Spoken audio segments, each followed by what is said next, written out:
talking about being God's light. Well, we know that when we give our hearts to Jesus and we become saved, well, He promises us eternal life to live with Him in heaven one day. He also promises us that He will never ever leave us. And He promises us that He'll love us no matter what.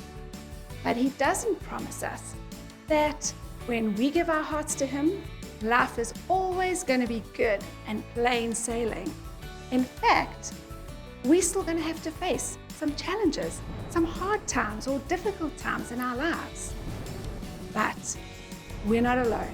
We've got Him with us. And it's how we respond during this time that matters.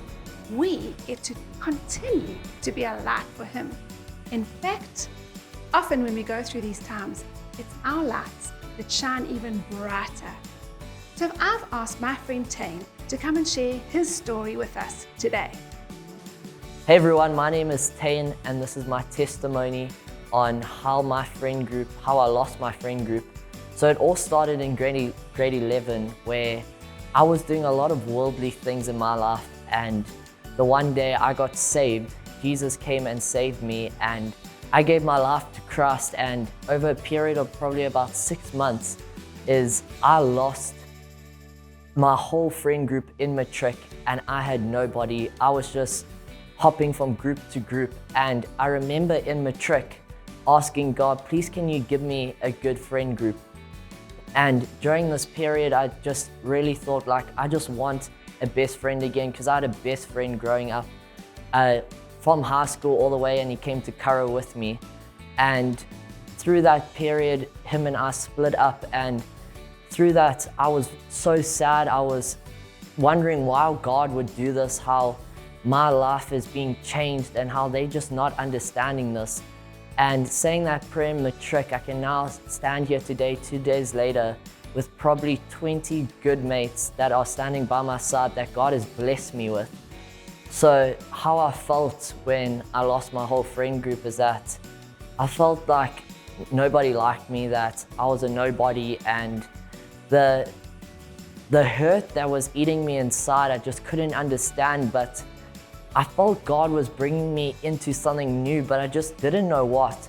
And it was through this period of hurt and suffering and really asking God these questions that I really found joy in the process to finally find a good friend group again. But it was in this process that I was really hurt, I was sad, I was crying, and I just didn't know where to go because I had nobody to go to.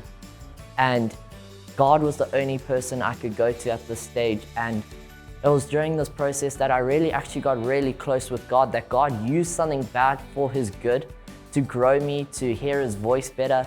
And now I can stand here today hearing His voice so well and having a good friend group. So God used what was bad and made it good. Thanks, Tane.